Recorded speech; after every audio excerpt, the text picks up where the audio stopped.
ਵਾਹਿਗੁਰੂ ਜੀ ਕਾ ਖਾਲਸਾ, ਵਾਹਿਗੁਰੂ ਜੀ ਕੀ ਫਤਿਹ। ਆਓ ਗੁਰੂ ਪਿਆਰੀ ਸਾਧ ਸੰਗਤ ਜੀਓ, ਇੱਕ ਸੰਗਤ ਰੂਪ ਦੇ ਵਿੱਚ ਜੁੜ ਕੇ ਸਾਰੇ ਹੀ ਸਤਿਗੁਰਾਂ ਦੀ ਬਾਣੀ ਦੀ ਵਿਚਾਰ ਕਰੀਏ। ਸਤਿਗੁਰਾਂ ਦੇ ਉਪਦੇਸ਼ ਨੂੰ ਸਮਝੀਏ, ਮੰਨੀਏ ਅਤੇ ਆਪਣੇ ਜੀਵਨ ਦੇ ਵਿੱਚ ਕਮਾਉਣ ਦੀ ਕੋਸ਼ਿਸ਼ ਕਰੀਏ, ਤਾਂ ਕਿ ਜੋ ਸਾਨੂੰ ਇਹ ਮਨੁੱਖਾ ਦੇਹੀ ਪ੍ਰਾਪਤ ਹੋਈ ਹੈ, ਇਸ ਦਾ ਆਪਾਂ ਲਾਹਾ ਖੱਟ ਸਕੀਏ। ਆਪਾਂ ਉਸ ਪ੍ਰਭੂ ਦੇ ਦਰਸ਼ਨ ਕਰਕੇ ਨਿਹਾਲ ਹੋ ਜਾਈਏ। ਆਪਾਂ ਵਿਚਾਰ ਰਹੇ ਸੀ ਗੌੜੀ ਰਾਗ ਦੇ ਵਿੱਚ ਮਹੱਲੇ ਪੰਜਵੇਂ ਦੀ ਬਾਣੀ।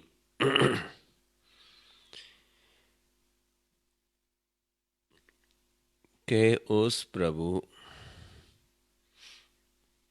ਜੋ ਕਿ ਸਾਰਿਆਂ 'ਚ ਵਸਦਾ ਹੈ, ਉਸ ਨੂੰ ਦੇ ਆਪਾਂ ਨੂੰ ਜਾਚਕ ਬਣਨਾ ਪੈਣਾ ਹੈ। ਉਸ ਨੂੰ ਮਿਲਣ ਦੀ ਸਾਡੇ ਮਨ ਦੇ ਵਿੱਚ ਇੱਛਾ ਪ੍ਰਗਟ ਹੋਣੀ ਚਾਹੀਦੀ ਹੈ, ਸਾਨੂੰ ਚਾਅ ਹੋਣਾ ਚਾਹੀਦਾ ਹੈ। ਫਿਰ ਉਹ ਸਾਡੇ 'ਤੇ ਕਿਰਪਾ ਕਰਦਾ ਹੈ, ਫਿਰ ਸਾਨੂੰ ਨਾਮ ਬਖਸ਼ਿਸ਼ ਕਰਦਾ ਹੈ। ਫਿਰ ਉਸ ਦੀ ਸ਼ਰਨ ਦੇ ਵਿੱਚ ਆਪਾਂ ਰਹਿ ਸਕਦੇ ਹਾਂ, ਜਿਸ 'ਤੇ ਕੋਈ ਵੀ ਖਾਲੀ ਨਹੀਂ ਹੈ। ਜਿਵੇਂ ਆਪਾਂ ਸੁਖਮਨੀ ਸਾਹਿਬ ਦੀ ਬਾਣੀ ਦੇ ਵਿੱਚ ਪੜ੍ਹਦੇ ਹਾਂ, ਜਾਚਕ ਜਨ ਜਾਚੈ ਪ੍ਰਭਦਾਨ, ਕਰ ਕਿਰਪਾ ਦੇਵੋ ਹਰ ਨਾਮ, ਸਾਧ ਜਨਾ ਕੀ ਮਾਂਗੂ ਧੂਰ, ਪਾਰ ਬ੍ਰਹਮ ਮੇਰੀ ਸ਼ਰਧਾ ਪੂਰ, ਸਦਾ ਸਦਾ ਪ੍ਰਭ ਕੇ ਗੁਣ ਗਾਵੂੰ, ਸਾਸ ਸਾਸ ਪ੍ਰਭ ਤੋਂ ਮੈਂ ਤਿਆਵੂੰ, ਚਰਨ ਕਮਲ ਸਿਓ ਲਾਗੈ ਪ੍ਰੀਤ, ਭਗਤ ਕਰੂੰ ਪ੍ਰਭ ਕੀ ਨਿਤ ਨੀਤ, ਏਕ ਓਟ ਏਕੋ ਆਧਾਰ, ਨਾਨਕ ਮੰਗੈ ਨਾਮ ਪ੍ਰਭ ਸਰ। ਜਦੋਂ ਅਸੀਂ ਇਹ ਮੰਗਦੇ ਹਾਂ, ਜਾਚਕ ਬਣਦੇ ਹਾਂ, ਫਿਰ ਉਹ ਸਾਡੇ 'ਤੇ ਦਇਆ ਕਰਦਾ ਹੈ। ਪ੍ਰਭ ਕੀ ਦ੍ਰਿਸ਼ਟ ਮਹਾ ਸੁਖ ਹੋਏ। ਫਿਰ ਉਹ ਸਾਡੇ ਦ੍ਰਿਸ਼ਟੀ ਦਿੰਦਾ ਹੈ, ਜਿਹਦੇ ਦੁਆਰਾ ਫਿਰ ਸਾਨੂੰ ਉਹ ਮਾਲਕ ਦੇ ਦਰਸ਼ਨ ਹੁੰਦੇ ਨੇ। ਫਿਰ ਸਾਡੀ ਇੱਛਾ ਪੂਰੀ ਹੁੰਦੀ ਹੈ। ਇਸ ਕਰਕੇ ਇੱਥੇ ਵੀ ਸਾਨੂੰ ਇਹ ਸਮਝਾਉਂਦੇ ਨੇ ਕਿ ਜਾਚਕ ਜਾਚੈ ਨਾਮ ਤੇਰਾ ਸੁਆਮੀ, ਘਟ ਘਟ ਅੰਤਰ ਸੋਈ ਰੇ, ਨਾਨਕ ਦਾਸ ਤਾਕੀ ਸਰਨਾਈ, ਜਾਤੇ ਬਿਰਥਾ ਨਾ ਕੋਈ ਰੇ। ਅਤੇ ਜਿਹੜੇ ਉਸ ਪ੍ਰਭੂ ਦੇ ਦਾਸ ਨੇ, ਉਸ ਦੀ ਸ਼ਰਨ ਵਿੱਚ ਰਹਿੰਦੇ ਨੇ, ਜਿਨ੍ਹਾਂ ਤੋਂ ਕੋਈ ਵੀ ਖਾਲੀ ਨਹੀਂ, ਸਾਰਿਆਂ 'ਚ ਵਸਦਾ ਹੈ, ਘਟ ਘਟ ਦੇ ਵਿੱਚ ਵਸਦਾ ਹੈ। ਕਿਉਂਕਿ ਸਾਨੂੰ ਜਿਨ੍ਹਾਂ ਨੇ ਘਟ ਘਟ 'ਚ ਦੇਖਿਆ ਮਾਲਕ ਨੂੰ, ਸਾਨੂੰ ਫਿਰ ਦੱਸਿਆ ਕਿ ਉਹ ਘਟ ਘਟ ਦੇ ਵਿੱਚ ਵਸਦਾ ਹੈ। ਘਟ ਘਟ ਮੈਂ ਹਰ ਜੂ ਵਸੈ, ਸੰਤਨ ਕਹਿਓ ਪੁਕਾਰ, ਕਹੋ ਨਾਨਕ ਹਰ ਭਜ ਮਨਾ, ਪਉ ਨਿਧ ਉਤਰੈ ਪਾਰ। ਘਟ ਘਟ ਦੇ ਵਿੱਚ ਵਸਦਾ, ਉਸੇ ਦੀ ਸ਼ਰਨ ਵਿੱਚ ਆਪਾਂ ਸਾਰੇ ਬਸ ਸਕਦੇ ਹਾਂ, ਕਿਉਂਕਿ ਉਹ ਬੇਅੰਤ ਹੈ। ਸਾਰਾ ਸੰਸਾਰ ਉਸ ਦੀ ਸ਼ਰਨ ਦੇ ਵਿੱਚ ਹੀ ਹੈ, ਲੇਕਿਨ ਭਰਮ ਵਿੱਚ ਹੈ, ਭਰਮ ਦਾ ਪਰਦਾ ਹੈ ਵਿਚਾਲੇ ਸਾਡੇ ਅਤੇ ਮਾਲਕ ਦੇ। ਅਤੇ ਜਿਹੜੇ ਗੁਰ ਦੇ ਗਿਆਨ ਦੁਆਰਾ ਉਸ ਨੂੰ ਪਾਸੇ ਕਰ ਲੈਂਦੇ ਨੇ, ਉਹ ਫਿਰ ਉਸ ਪ੍ਰਭੂ ਦੀ ਸ਼ਰਨ ਦੇ ਵਿੱਚ ਹੀ ਰਹਿੰਦੇ ਨੇ। ਇਹ ਤੱਕ ਆਪਾਂ ਕੱਲ੍ਹ ਵਿਚਾਰ ਕੀਤੀ ਸੀ। ਆਓ ਅਗਲੇ ਸ਼ਬਦ ਦੀ ਵਿਚਾਰ ਕਰਦੇ ਹਾਂ। ਅਗਲਾ ਸ਼ਬਦ ਹੈ ਰਾਗੌੜੀ ਪੂਰਵੀ, ਮਹੱਲਾ ਪੰਜਵਾਂ। ਗੌੜੀ ਰਾਗ ਦੇ ਵਿੱਚ ਗੌੜੀ ਪੂਰਬੀ ਹੈ। ਮਹੱਲੇ ਪੰਜਵੇਂ ਦੀ ਬਾਣੀ ਗੌੜੀ ਪੂਰਬੀ। ਇੱਕ ਓੰਕਾਰ ਸਤਿਗੁਰ ਪ੍ਰਸਾਦ। ਇੱਥੇ ਜੋ ਵੀ ਕਿਸੇ ਨੇ ਬਾਣੀ ਉਚਾਰੀ ਹੈ ਆਪਣੀ ਨਹੀਂ ਹੈ, ਕਿਉਂਕਿ ਜੋ ਮੱਤ ਪ੍ਰਭੂ ਵੱਲੋਂ ਆਈ ਹੈ, ਸਤਿਗੁਰੂ ਵੱਲੋਂ ਆਈ ਹੈ, ਉਸੇ ਦੀ ਕਿਰਪਾ ਦੁਆਰਾ ਹੀ ਇਹ ਜੀਵ ਨੇ ਇਹ ਬਚਨ ਬੋਲੇ ਨੇ, ਉਚਾਰੇ ਨੇ।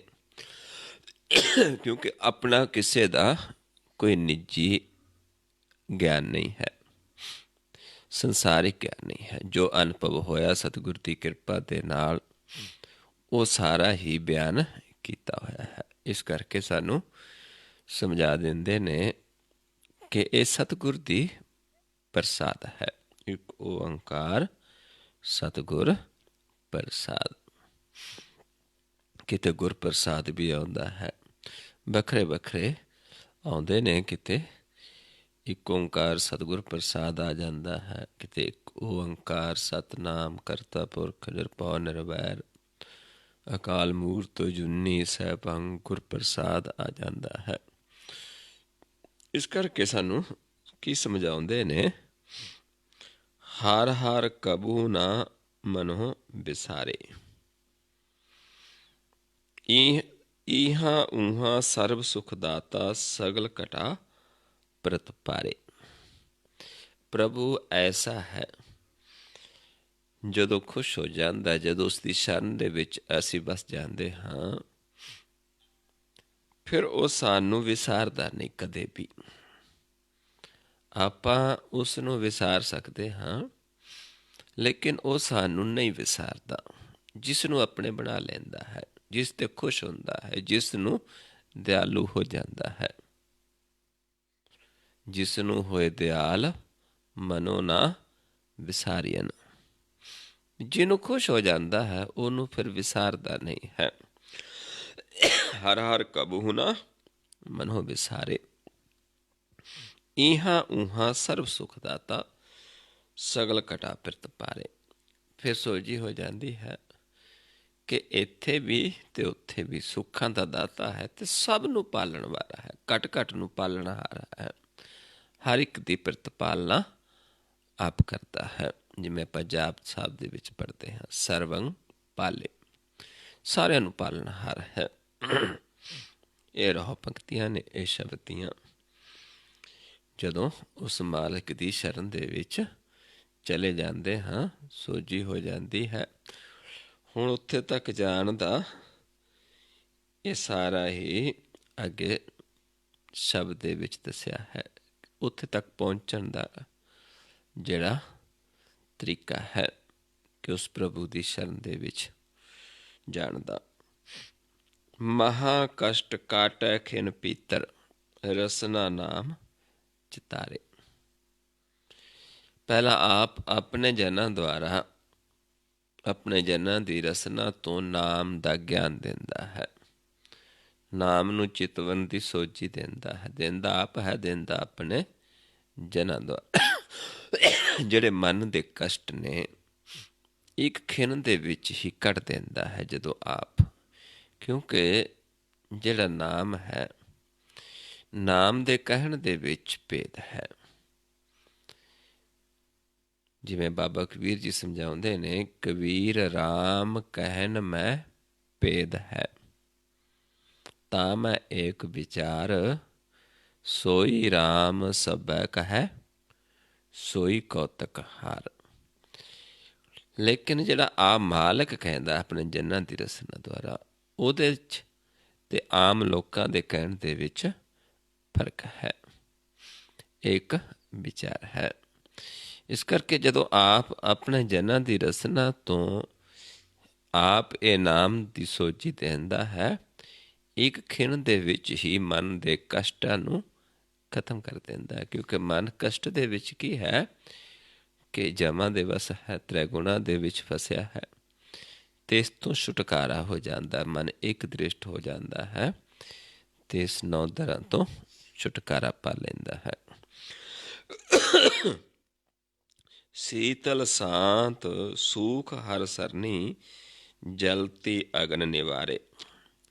ਵੀ ਉਹ ਸਰੀ ਦੀ ਸ਼ਰਨ ਦੇ ਵਿੱਚ ਚਲੇ ਜਾਂਦਾ ਹੈ ਗੁਰ ਦਾ ਗਿਆਨ ਲੈ ਕੇ ਜੀਵ, ਤੇ ਉੱਥੇ ਮਨ ਸ਼ਾਂਤ ਹੋ ਜਾਂਦਾ ਹੈ, ਸੀਤਲ ਹੋ ਜਾਂਦਾ ਹੈ। ਜਿਹੜੀ ਅੰਦਰ ਅਗਨ ਜਲਦੀ ਸੀ ਮਾਇਆ ਦੀ, ਵੈਰ ਵਿਰੋਧ ਦੀ, ਨਫ਼ਰਤ ਦੀ, ਇਹ ਫਿਰ ਸ਼ਾਂਤ ਹੋ ਜਾਂਦੀ ਹੈ। ਕਿਉਂਕਿ ਫਿਰ ਸਾਨੂੰ ਸੋਝੀ ਹੋ ਜਾਂਦੀ ਹੈ ਕਿ ਆਪਾਂ ਤਾਂ ਇੱਕ ਹੀ ਪਰਮੇਸ਼ਰ ਦੇ ਬੱਚੇ ਹਾਂ, ਇੱਕ ਹੀ ਸਾਡਾ ਮਾਤਾ ਹੈ, ਇੱਕ ਹੀ ਪਿਤਾ ਹੈ, ਅਤੇ ਅਸੀਂ ਸਾਰੇ ਹੀ ਭਰਾ ਹਾਂ। ਅਤੇ ਸਾਡਾ ਜਿਹੜਾ ਮਾਤਾ ਪਿਤਾ ਹੈ ਉਹ ਬੜਾ ਸਰਬ ਵਿਆਪਕ ਹੈ, ਵੱਡਾ ਤਾਂ ਨਹੀਂ ਹੈ, ਉਹ ਤਾਂ ਸਾਰੇ ਸੰਸਾਰ ਦਾ ਰਾਜਾ ਹੈ, ਅਤੇ ਅਸੀਂ ਉਸ ਦੇ ਬੱਚੇ ਹਾਂ। ਫਿਰ ਮਨ ਦੇ ਅੰਦਰ ਸ਼ਾਂਤੀ ਆ ਜਾਂਦੀ ਹੈ, ਮਨ ਸੀਤਲ ਹੋ ਜਾਂਦਾ ਹੈ। ਪਰ ਕਦੋਂ? ਜਦੋਂ ਆਪ ਆਪਣੇ ਜਨਾਂ ਦੁਆਰਾ ਇਹ ਨਾਮ ਚਿਤਾਰਦਾ ਹੈ। ਗਰਭ ਕੁੰਡ ਨਰਕ ਤੇ ਰੱਖੈ, ਭਵ ਜਲ ਪਾਰ ਉਤਾਰੇ। ਆਪ ਪ੍ਰਭੂ ਕਿਰਪਾ ਕਰਦਾ ਹੈ। ਗਰਭ ਦੇ ਵਿੱਚੋਂ ਜਿਹੜਾ ਗਰਭ ਕੁੰਡ ਹੈ, ਮਾਇਆ ਦੇ ਅਗਨ ਦਾ ਗਰਭ ਹੈ, ਜਿਵੇਂ ਸਰੀਰ ਦੇ ਵਿੱਚ ਗਰਭ ਹੈ, ਇੱਦਾਂ ਇੱਥੇ ਮਾਇਆ ਦਾ ਗਰਭ ਹੈ, ਜਿਹਦਾ ਅਗਨ ਦੇ ਵਿੱਚ ਮਨ ਸੜਦਾ ਹੈ। ਗਰਭ ਕੁੰਡ ਨਰਕ ਤੇ ਰੱਖੈ। ਨਰਕ, ਇੱਥੇ ਵੀ ਜੀਵ ਦੁਖੀ ਹੈ। ਇੱਥੇ ਜਦੋਂ ਇੱਥੇ ਗਰਭ 'ਚ ਹੀ ਗਲ ਜਾਂਦਾ ਹੈ, ਅੱਗੇ ਫਿਰ ਨਰਕ ਭੋਗਦਾ ਹੈ। ਇਸ ਕਰਕੇ ਇਸ ਤੋਂ ਸਾਨੂੰ ਆ ਬਚਾ ਲੈਂਦਾ ਹੈ, ਭਵ ਜਲ ਪਾਰ ਉਤਾਰੇ। ਭਵ ਸਾਗਰ ਤੋਂ ਪਾਰ ਕਰ ਲੈਂਦਾ ਹੈ ਸਾਨੂੰ। ਇਹ ਭਵ ਸਾਗਰ ਕੀ ਹੈ? ਸੰਸਾਰ ਦੀਆਂ ਤ੍ਰੈਗੁਣੀ ਵਿਚਾਰਾਂ ਨੇ, ਜਿਹੜੀਆਂ ਨਫ਼ਰਤ, ਵੈਰ ਵਿਰੋਧ, ਜਾਂ ਜਤ ਸਤ, ਜਾਂ ਪੁੰਨ ਦਾਨ, ਜਾਂ ਚਿੰਤਾਵਾਂ, ਇਹ ਸਾਰੀਆਂ ਹੀ ਸੰਸਾਰ ਦਾ ਭਵ ਸਾਗਰ ਦੀਆਂ ਵਿਚਾਰਾਂ ਨੇ, ਜਿੱਥੇ ਮਨ ਡੁੱਬਦਾ ਹੈ। ਇੱਥੋਂ ਆਪ ਪਾਰ ਕਰ ਲੈਂਦਾ ਹੈ। ਚਰਨ ਕਮਲ ਅਰਾਧਤ ਮਨ ਮਹਿ, ਜਮ ਕੀ ਤਰਾਸ ਬਿਦਾਰੇ। ਉਸ ਪ੍ਰਭੂ ਦੇ ਜਦੋਂ ਚਰਨ ਕਮਲਾਂ ਨੂੰ ਮਨ ਦੇ ਵਿੱਚ ਅਰਾਧਦੇ ਹਾਂ, ਤੇ ਫਿਰ ਸਾਡੇ ਜਮਾਂ ਦਾ ਡਰ ਵੀ ਖਤਮ ਕਰ ਦਿੰਦਾ ਹੈ। ਕਿਉਂਕਿ ਨਾਮ ਜਦੋਂ ਮਨ ਵਿੱਚ ਵਸ ਗਿਆ ਤੇ ਜਮ ਸਾਡੇ ਨੇੜੇ ਵੀ ਨਹੀਂ ਆ ਸਕਦੇ। ਸੁਣ ਕੇ ਜਮ ਕੇ ਦੂਤ, ਨਾਮ ਤੇਰਾ ਛੜ ਜਾਹੇ। ਨਾਮ ਨੂੰ ਸੁਣ ਕੇ ਛੜ ਜਾਂਦੇ ਨੇ।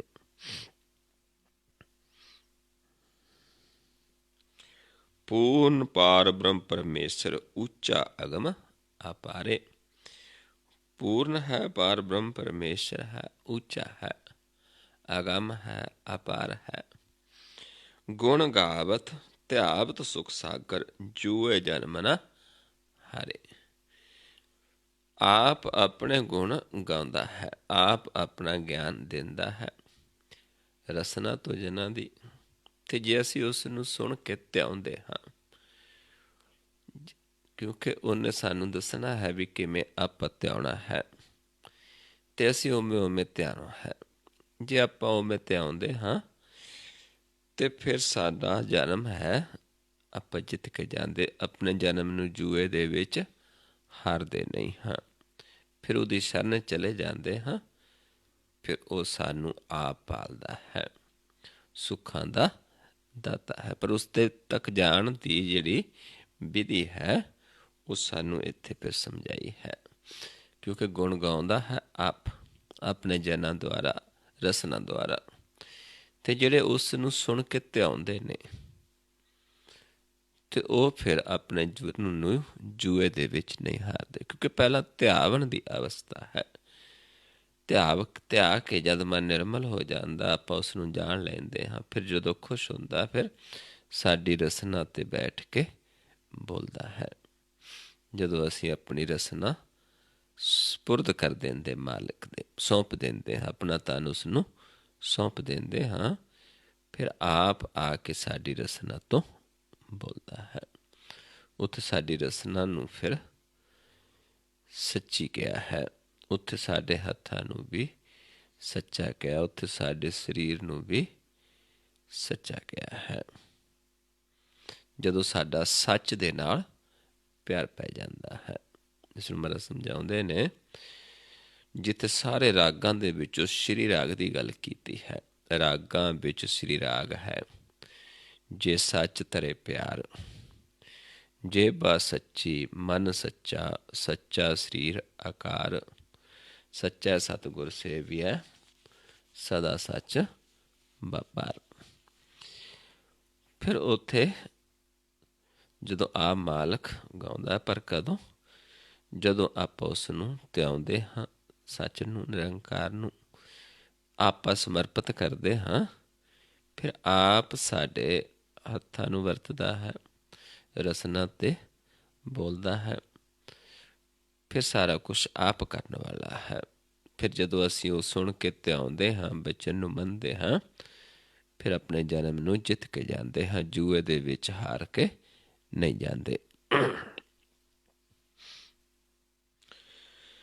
ਕਾਮ ਕ੍ਰੋਧ ਲੋਭ ਮੋਹ ਮਨ ਲੀਨੋ, ਨਿਰਗੁਣ ਕੇ ਦਾਤਾਰੇ। ਹੁਣ ਇੱਥੇ ਸਮਝਾਉਂਦੇ ਨੇ ਕਿ ਮਨ ਦੀ ਅਵਸਥਾ ਕੀ ਸੀ ਪਹਿਲਾਂ। ਪਹਿਲਾ ਅਵਸਥਾ ਕੀ ਸੀ ਮਨ ਦੀ? ਕਿ ਮਨ ਕਾਮ ਦੇ ਵਿੱਚ, ਕ੍ਰੋਧ ਦੇ ਵਿੱਚ, ਲੋਭ ਦੇ ਵਿੱਚ, ਮੋਹ ਦੇ ਵਿੱਚ ਇੰਨਾ ਲੀਨ ਸੀ। ਪਰ ਉਹ ਮਾਲਕ ਸਾਨੂੰ, ਜਦੋਂ ਅਸੀਂ ਉਸ ਨੂੰ ਲੋਚਦੇ ਹਾਂ, ਚਾਹੁੰਦੇ ਹਾਂ, ਫਿਰ ਉਹ ਸਾਡੇ ਅਵਗੁਣ ਨਹੀਂ ਦੇਖਦਾ, ਕਿਉਂਕਿ ਇਸ ਦੇ ਵਿੱਚੋਂ ਹੀ ਤਾਂ ਉਸਨੇ ਸਾਨੂੰ ਕੱਢਣਾ ਹੈ। ਇਸੇ ਤੋਂ ਤਾਂ ਆਪਾਂ ਨੂੰ ਆਜ਼ਾਦ ਕਰਵਾਉਣਾ ਹੈ ਪ੍ਰਭੂ ਨੇ। ਉਹ ਦਾਤਾਰਾ ਹੈ, ਉਹ ਦਾਤਾ ਹੈ ਨਿਰਗੁਣਾ ਦਾ। ਪਰ ਜਿਹੜੇ ਨਾ ਹੁੰਦੇ ਵੀ ਅਨਹੋਂਦਾ ਆਪਣੇ ਆਪ ਨੂੰ ਗਣਾਉਂਦੇ ਨੇ, ਉਹਨਾਂ 'ਤੇ ਪ੍ਰਭੂ ਦਇਆ ਨਹੀਂ ਕਰਦਾ। ਜਿਹੜੇ ਪਾਪੀ ਹੋ ਕੇ ਆਪਣੇ ਆਪ ਨੂੰ ਪਾਪੀ ਸਮਝਦੇ ਨੇ, ਉਹਨਾਂ ਨੂੰ ਤਾਰਦਾ ਹੈ। ਜਿਹੜੇ ਪਾਪੀ ਹੋ ਕੇ ਵੀ ਆਪਣੇ ਆਪ ਨੂੰ ਬੜੇ ਪੁੰਨੀ ਸਮਝਦੇ ਨੇ, ਦਾਨੀ ਸਮਝਦੇ ਨੇ, ਬੜੇ ਇਮਾਨਦਾਰ ਸਮਝਦੇ ਨੇ, ਐਸੇ ਲੋਕਾਂ ਨੂੰ ਪ੍ਰਭੂ ਨਹੀਂ ਤਾਰਦਾ। ਹੁਣ ਇੱਥੇ ਵੀ ਸਾਨੂੰ ਇਹ ਸਮਝਾਉਂਦੇ ਨੇ ਵੀ ਸਾਡਾ ਤਾਂ ਮਨ ਅਵਸਥਾ ਦੇ ਵਿੱਚ ਸੀ, ਕਾਮ ਦੇ ਵਿੱਚ, ਕ੍ਰੋਧ ਦੇ ਵਿੱਚ, ਲੋਭ ਦੇ ਵਿੱਚ, ਮੋਹ ਦੇ ਵਿੱਚ ਮਨ ਲੀਨ ਹੋਇਆ ਸੀ। ਪਰ ਸਾਡੇ ਐਸੇ ਲੋਕਾਂ ਦਾ ਵਾਸਤੇ ਉਹ ਦਾਤਾਰ ਹੈ। ਕਰ ਕਿਰਪਾ ਆਪਣੋ ਨਾਮ ਦੀਜੈ, ਨਾਨਕ ਸਦ ਬਲਿਹਾਰੇ। ਫਿਰ ਆਪ ਕਿਰਪਾ ਕੀਤੀ ਹੈ, ਇਹਦੇ 'ਚੋਂ ਉਤਾਰ ਲੈਂਦਾ ਹੈ ਅਤੇ ਫਿਰ ਆਪਣਾ ਨਾਮ ਬਖਸ਼ ਦਿੰਦਾ ਹੈ। ਅਤੇ ਫਿਰ ਮਨ ਉਸ ਤੋਂ ਸਦਾ ਬਲਿਹਾਰੇ ਜਾਂਦਾ ਹੈ, ਕਿਉਂਕਿ ਨਾਮ ਪ੍ਰਗਟ ਹੋ ਜਾਂਦਾ ਹੈ। ਮਨ ਨਾਮ ਨੂੰ ਧਿਆਉਂਦਾ ਹੈ, ਨਾਮ 'ਚ ਸਮਾਉਂਦਾ ਹੈ, ਪ੍ਰਭੂ ਦੇ ਦਰਸ਼ਨ ਹੁੰਦੇ ਨੇ। ਇਹਦਾ ਫਿਰ ਪਰ ਸਾਰਾ ਕਦੋਂ? ਜਦੋਂ ਅਸੀਂ ਆਪਣੇ ਆਪ ਨੂੰ ਇੰਨਾ ਨੀਵਾਂ ਸਮਝਦੇ ਹਾਂ, ਨੀਚ ਸਮਝਦੇ ਹਾਂ। ਜਿਵੇਂ ਆਪਾਂ ਨੂੰ ਸਮਝਾਉਂਦੇ ਨੇ ਪੰਚਮ ਪਾਤਸ਼ਾਹ ਜੀ 52 ਅੱਖਰੀ ਦੇ ਵਿੱਚ, ਲੂਣ ਹਰਾਮੀ ਗੁਨਹਗਾਰ ਬੇਗਾਨਾ ਅਲਪਮਤ, ਜੀਓ ਪਿੰਡ ਜਿਨ ਸੁਖ ਦੀਏ ਤਾਹੇ ਨ ਜਾਣਤ ਤਤ, ਲਾਹਾ ਮਾਇਆ ਕਾਰਨ ਦਹਿ ਸਟੂਡਨ ਜਾਏ, ਦੇਵਨ ਹਾਰ ਦਤਾਰ ਪ੍ਰਭ ਨਿਮਖ ਨ ਮਨੈ ਬਸਾਏ। ਲਾਲਚ ਝੂਠ ਬੇਕਾਰ ਮੋਹ, ਇਆ ਸੰਪੈ ਮਨ ਮਾਹੇ, ਲੰਪਟ ਚੋਰ ਨਿੰਦਕ ਮਹਾ, ਤਿਨਹੂ ਸੰਗ ਬਿਹਾਏ। ਇੰਨਾ ਪਾਪ ਕਰਤਾ ਜੀ, ਤੁਧ ਭਾਵੇ ਤਾਂ ਬਖਸ਼ ਲੈ, ਖੋਟੇ ਸੰਗ ਖਰੇ, ਨਾਨਕ ਭਾਵੈ ਪਾਰ ਬ੍ਰਹਮ ਪਾਹਨ ਨੀਰ ਤਰੇ। ਵੀ ਜੇ ਉਹਨੂੰ ਭਾ ਜਾਵੇ, ਉਹ ਖੋਟਿਆਂ ਨੂੰ ਖਰਿਆਂ ਦੇ ਨਾਲ ਲਾ ਕੇ ਬਖਸ਼ ਲੈਂਦਾ ਹੈ। ਉਹ ਤਾਂ ਪੱਥਰਾਂ ਨੂੰ ਵੀ ਪਾਣੀ ਦੇ ਵਿੱਚ ਤਾਰ ਸਕਦਾ ਹੈ। ਪਰ ਕਦੋਂ? ਜਦੋਂ ਅਸੀਂ ਇਹ ਸਮਝ ਲੈਂਦੇ ਹਾਂ ਕਿ ਅਸੀਂ ਖੁਦ ਨਹੀਂ ਛੁੱਟ ਸਕਦੇ। ਜਿਹਨੂੰ ਇਹਦੇ ਸਲੋਕ 'ਚ ਸਮਝਾਉਂਦੇ ਨੇ, ਲੇਖੈ ਕਤੇ ਨਾ ਛੁੱਟੀਐ, ਖਿਨ ਖਿਨ ਭੂਲਣ ਹਾਰ, ਬਖਸ਼ਣ ਹਾਰ ਬਖਸ਼ ਲੈ, ਨਾਨਕ ਪਾਰ ਉਤਾਰ। ਵੀ ਅਸੀਂ ਲੇਖੇ 'ਚ ਕਹੀਏ ਵੀ ਛੁੱਟ ਜਾਗੇ, ਨਹੀਂ ਛੁੱਟ ਸਕਦੇ, ਕਿਉਂਕਿ ਇਹ ਤਾਂ ਖਿਨ ਖਿਨ ਭੁੱਲਣ ਹਾਰ ਹਾਂ। ਅਸੀਂ ਤਾਂ ਲੋਭ ਦੇ ਵਿੱਚ ਫਸਦੇ, ਮੋਹ ਦੇ ਵਿੱਚ ਫਸਦੇ, ਕਿੰਨੇ ਨਿੰਦਕਾਂ ਕੋਲ ਵੀ ਬਹਿੰਦੇ, ਕਿੰਨਾ ਕੁਛ ਕਰਦਾ ਹੈ ਜੀ। ਪਰ ਜੇ ਉਸ ਨੂੰ ਪਾ ਜਾਵੇ, ਜੇ ਅਸੀਂ ਮੰਗਦੇ ਹਾਂ, ਫਿਰ ਉਹ ਸਾਨੂੰ ਤਾਰ ਲੈਂਦਾ ਹੈ, ਖੋਟਿਆਂ ਨੂੰ ਖਰਿਆਂ ਦੇ ਨਾਲ ਲਾ ਕੇ ਤਾਰ ਲੈਂਦਾ, ਜਿਵੇਂ ਲੋਹਾ ਜਾਂ ਪੱਥਰ ਨੂੰ ਬੇੜੀ 'ਤੇ ਚੜ੍ਹਾ ਕੇ ਤਾਰ ਲੈਂਦਾ ਹੈ।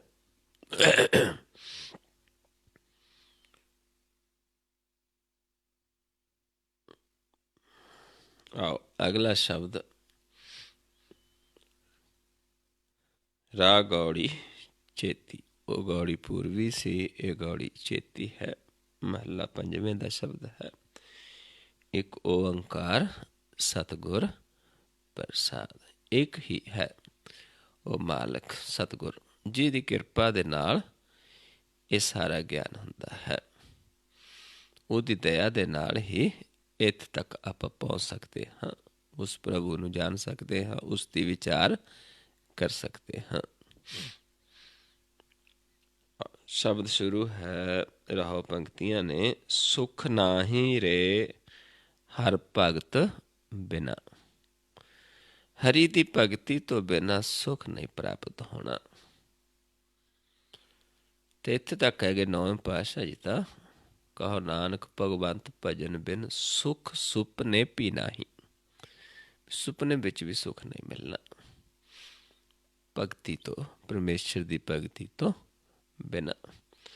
ਇੱਥੇ ਵੀ ਇਹ ਸਮਝਾਉਂਦੇ ਨੇ, ਸੁਖ ਨਾਹੀਂ ਰੇ ਹਰ ਭਗਤ ਬਿਨਾ। ਹਰੀ ਦੀ ਭਗਤੀ ਤੋਂ ਬਿਨਾਂ ਸੁਖ ਨਹੀਂ ਪ੍ਰਾਪਤ ਹੋਣਾ। ਜੀਤ ਜਨਮ ਇਹ ਰਤਨ ਅਮੋਲਕ। ਸਾਧ ਸੰਗਤ ਜਪ ਇੱਕ ਖਿਨਾ। ਵੀ ਇਹ ਜਿਹੜਾ ਆਪਾਂ ਨੂੰ ਅਮੋਲਕ ਜੀਵਨ ਮਿਲਿਆ ਹੈ, ਇਸ ਜਨਮ ਨੂੰ ਆਪਾਂ ਜਿੱਤ ਲੈਣਾ ਹੈ। ਕਿਵੇਂ ਜਿੱਤ ਸਕਦੇ ਹਾਂ? ਇਹ ਰਤਨ ਨੂੰ ਆਪਾਂ ਕਿਵੇਂ ਜਿੱਤ ਸਕਦੇ ਹਾਂ? ਇਸ ਅਮੋਲਕ ਜੀਵਨ ਨੂੰ ਸਾਧ ਸੰਗਤ ਜਪ ਇੱਕ ਖਿਨਾ। ਸਾਧੂ ਜਨਾਂ ਦੀ ਸੰਗਤ ਜਾ ਕੇ ਇੱਕ ਖਿਨ ਇਸ ਨੂੰ ਗਿਆਨ ਲੈਣਾ ਹੈ, ਸੁਣਨਾ ਹੈ। ਇੱਕ ਖਿਨ ਮਾਤਰ ਜਦੋਂ ਇੱਕ ਕਿਣਕਾ ਆਪਾਂ ਗੁਰ ਦਾ ਗਿਆਨ ਮਨ 'ਚ ਵਸਾ ਲੈਂਦੇ ਹਾਂ ਤੇ ਉਸ ਨੂੰ ਕਮਾਉਂਦੇ ਹਾਂ ਤੇ ਸਾਡਾ ਭਾਰ ਉਤਾਰਾ ਹੋ ਜਾਂਦਾ। ਲੇਕਿਨ ਇੱਕ ਕਿਣਕਾ ਲੈਣਾ ਪੈਂਦਾ ਹੈ। ਜਿਵੇਂ ਆਪਾਂ ਘਰ ਦੇ ਵਿੱਚ ਇੱਕ ਦਾਣਾ ਬੀਜ ਲਈਏ, ਉਸ ਤੋਂ ਅੱਗੇ ਕਿੰਨੇ ਬੂਟੇ ਹੋ ਜਾਂਦੇ ਨੇ। ਇੱਦਾਂ ਹੀ ਇੱਕ ਵਾਰੀ ਗੁਰ ਦਾ ਗਿਆਨ ਲੈ ਕੇ ਮਨ ਦੇ ਵਿੱਚ ਵਸਾਉਣਾ ਪੈਂਦਾ ਹੈ। ਜਿਹਨੂੰ ਮਹਾਰਾਜ ਸਮਝਾਉਂਦੇ ਨੇ ਵੀ ਜਿਹੜੇ ਗੁਰਮੁਖ ਨੇ ਉਹ ਕਰੋੜਾਂ ਜੀਵਾਂ ਦਾ ਉਧਾਰ ਕਰ ਦਿੰਦੇ ਨੇ ਇੱਕ ਇੱਕ ਕਿਣਕਾ ਨਾਮ ਦਾ ਦੇ ਕੇ। ਗੁਰਮੁਖ ਕੋਟ ਉਧਾਰ ਦਾ ਦੇ ਨਾਵੈ ਏਕ ਕਣੀ। ਇੱਕ ਇੱਕ ਕਿਣਕਾ ਮਾਤਰ ਆਪਾਂ ਸਿੱਖਦੇ ਹਾਂ ਵੀ ਕਿਵੇਂ, ਕਿੰਨਾ ਕੁ ਧਿਆਨ ਲਗਾਉਣਾ ਹੈ। ਧਿਆਨ ਮਾਰਗ ਸਿੱਖਦੇ ਹਾਂ ਵੀ ਇੱਥੇ ਸਮ ਕਰਕੇ ਇੱਥੇ ਧਿਆਨ ਲਾਉਣਾ ਹੈ, ਇੱਥੇ ਇੰਨਾ ਕੁ ਮਨ 'ਚ ਵਸਾਉਣਾ ਹੈ। ਇੱਕ ਵਾਰੀ ਸਿੱਖ ਲੈਣਾ, ਸੁਣ ਲੈਣਾ ਬਚਨ, ਤੇ ਫਿਰ ਉਸ ਨੂੰ ਵਾਰ-ਵਾਰ ਕਮਾਉਣਾ ਹੈ, ਉਸ ਨੂੰ ਦ੍ਰਿੜ ਕਰਨਾ ਹੈ। ਪਰ ਇੱਕ ਵਾਰੀ ਸੰਗਤ 'ਚ ਇਹ ਗਿਆਨ ਲੈਣਾ ਪੈਂਦਾ ਹੈ। ਜੀਤ ਜਨਮ ਇਹ ਰਤਨ ਅਮੋਲਕ। ਸਾਧ ਸੰਗਤ ਜਪ ਇੱਕ ਖਿਨਾ। ਇਹ ਰਾਹੋ ਪੰਕਤੀਆਂ ਨੇ। ਆਓ ਹੁਣ ਆਪਾਂ ਨੂੰ ਸਮਝਾਉਂਦੇ ਨੇ ਸ਼ਬਦ ਦੇ ਵਿੱਚ, ਜਿੱਥੇ ਆਪਾਂ ਪਹਿਲਾਂ ਫਸਿਆ ਹੈ ਜੀਵ। ਕਿਉਂਕਿ ਜਦੋਂ ਗਿਆਨ ਲੈ ਲੈਂਦਾ ਉਸ ਤੋਂ ਬਾਅਦ ਉਸ ਨੂੰ ਸਾਰਾ ਪਤਾ ਚੱਲ ਜਾਂਦਾ ਹੈ, ਸੋਝੀ ਹੋ ਜਾਂਦੀ ਹੈ, ਫਿਰ ਉਹਨੂੰ ਧਿਆਉਂਦਾ ਹੈ, ਫਿਰ ਸਾਰਾ ਕੁਛ ਸਾਡਾ ਪ੍ਰਵਾਨ ਹੈ ਸੰਸਾਰ ਦਾ। ਲੇਕਿਨ ਜੇ ਆਪਾਂ ਉਸ ਤੋਂ ਵਿਛੜੇ ਜੋ ਵੀ ਕਰਦੇ ਹਾਂ, ਜਿਸ ਨੂੰ ਆਪਾਂ ਆਪਣਾ ਸਮਝੀ ਬੈਠੇ ਹਾਂ, ਜਿਸ ਨੂੰ ਮਹਾਰਾਜ ਸਮਝਾਉਂਦੇ ਨੇ, ਸੁਤ ਸੰਪਿਤ ਬਨਤਾ ਵਿਨੋਦ। ਪੁੱਤਰ ਹੈ, ਧਨ ਦੌਲਤ ਹੈ, ਪਤਨੀ ਹੈ, ਪਤੀ ਹੈ, ਛੋੜ ਗਏ ਬਹੁ ਲੋਗ ਭੋਗ। ਵੀ ਇੱਥੇ ਇਹਨਾਂ ਸੁੱਖਾਂ ਨੂੰ ਭੋਗ ਕੇ ਜੀਵ ਬਹੁਤ ਲੋਕ ਛੱਡ ਕੇ ਜਾ ਰਹੇ ਨੇ ਸੰਸਾਰ ਦੇ ਵਿੱਚ। ਪਤੀ ਪਤਨੀ ਨੂੰ ਵਿਛੋੜਾ ਪੈ ਜਾਂਦਾ ਹੈ, ਪਤਨੀ ਦਾ ਪਤੀ ਤੋਂ ਪੈ ਜਾਂਦਾ, ਧੀਆਂ ਪੁੱਤਰਾਂ ਧਨ ਦੌਲਤ ਸਾਰਾ ਛੱਡ ਕੇ ਸੰਸਾਰ ਇੱਥੋਂ ਜਾ ਰਿਹਾ ਹੈ। ਹੈਵਰ ਗੈਵਰ ਰਾਜ ਰੰਗ। ਤੇ ਇੱਥੇ ਦੇ ਰਾਜ ਭਾਗ, ਇੱਥੇ ਦੇ ਜਿਹੜੀਆਂ ਹੋਰ ਸਹੂਲਤਾਂ ਨੇ, ਜੋ ਵੀ ਆਪਣੇ ਕੋਲ ਪ੍ਰਾਪਤ ਹੈ, ਉਹ ਸਾਰਾ ਕੁਛ ਤਿਆਗ ਚੱਲਿਓ ਹੈ ਮੂੜ ਨੰਗ। ਇਹ ਵੀ ਸਾਰਾ ਕੁਛ ਛੱਡ ਕੇ ਚਲੇ ਜਾਂਦਾ ਹੈ ਮੂਰਖ, ਨੰਗਾ ਜਾਂਦਾ ਹੈ, ਕੁਛ ਵੀ ਨਾਲ ਨਹੀਂ ਜਾਂਦਾ। ਇਸ ਕਰਕੇ ਇਸ ਨੂੰ ਮਨ ਨੂੰ ਮੂੜ ਵੀ ਕਹਿ ਦਿੱਤਾ, ਮੂਰਖ ਕਹਿ ਦਿੱਤਾ ਹੈ। ਚੋਆ ਚੰਦਨ ਦੇ ਫੂਲਿਆ। ਇਸ ਸਰੀਰ ਨੂੰ ਬੜਾ ਸ਼ਿੰਗਾਰਦਾ ਹੈ, ਬੜੇ ਸੋਹਣੇ ਕੱਪੜੇ ਪਹਿਨਾਉਂਦਾ ਹੈ, ਬੜੀ ਸੋਹਣੀ ਸੇਜਾ ਹੁੰਦੀ ਹੈ ਸੌਣ ਨੂੰ, ਸਾਰਾ ਕੁਛ ਕਰਦਾ ਹੈ। ਸੋ ਤਨ ਧਰ ਸੰਗ ਰੁਲਿਆ, ਤੇ ਇਹੀ ਤਨ ਫਿਰ ਇੱਕ ਦਿਨ ਰੁਲਦਾ ਹੈ। ਇਸ ਨੂੰ ਅਗਨ ਦੇ ਵਿੱਚ ਸਾੜ ਦਿੱਤਾ ਜਾਂਦਾ ਹੈ, ਕਿਸੇ ਨੂੰ ਦਬ ਦਿੱਤਾ ਜਾਂਦਾ ਹੈ, ਕਿਸੇ ਨੂੰ ਪਾਣੀ 'ਚ ਹੜਾ ਦਿੱਤਾ ਜਾਂਦਾ ਹੈ, ਰੁਲਦਾ ਹੈ।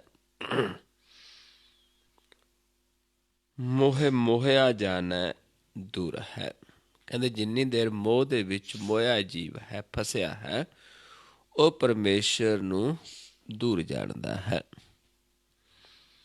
ਕਹੋ ਨਾਨਕ ਸਦਾ ਹਜ਼ੂਰ ਹੈ। ਪਰ ਜਦੋਂ ਇੱਕ ਵਾਰੀ ਸਾਧੂ ਜਨਾਂ ਦੀ ਸੰਗਤ 'ਚ ਗਿਆਨ ਲੈ ਕੇ ਮਨ 'ਚ ਵਸਾ ਲੈਂਦਾ ਹੈ, ਫਿਰ ਉਸੇ ਮਾਲਕ ਨੂੰ ਸਾਹਮਣੇ ਦੇਖਦਾ ਹੈ, ਹਜ਼ੂਰ ਦੇਖਦਾ ਹੈ। ਪਹਿਲਾਂ ਦੂਰ ਸਮਝਦਾ ਸੀ, ਸਾਰਾ ਸੰਸਾਰ ਹੀ ਉਸ ਨੂੰ ਦੂਰ ਸਮਝਦਾ ਹੈ, ਜਿੰਨੀ ਦੇਰ ਮੋਹ ਮਾਇਆ ਦੇ ਵਿੱਚ ਜੀਵ ਫਸਿਆ ਹੈ। ਪਰ ਜਦੋਂ ਸੰਗਤ ਜਾ ਕੇ ਗਿਆਨ ਲੈ ਲੈਂਦਾ ਹੈ, ਇੱਕ ਵਾਰੀ ਸਮਝ ਲੈਂਦਾ ਹੈ, ਫਿਰ ਉਸ ਨੂੰ ਕਮਾਉਂਦਾ ਹੈ, ਫਿਰ ਉਸ ਨੂੰ ਕਿੱਥੇ ਦੇਖਦਾ ਹੈ? ਹਜ਼ੂਰ।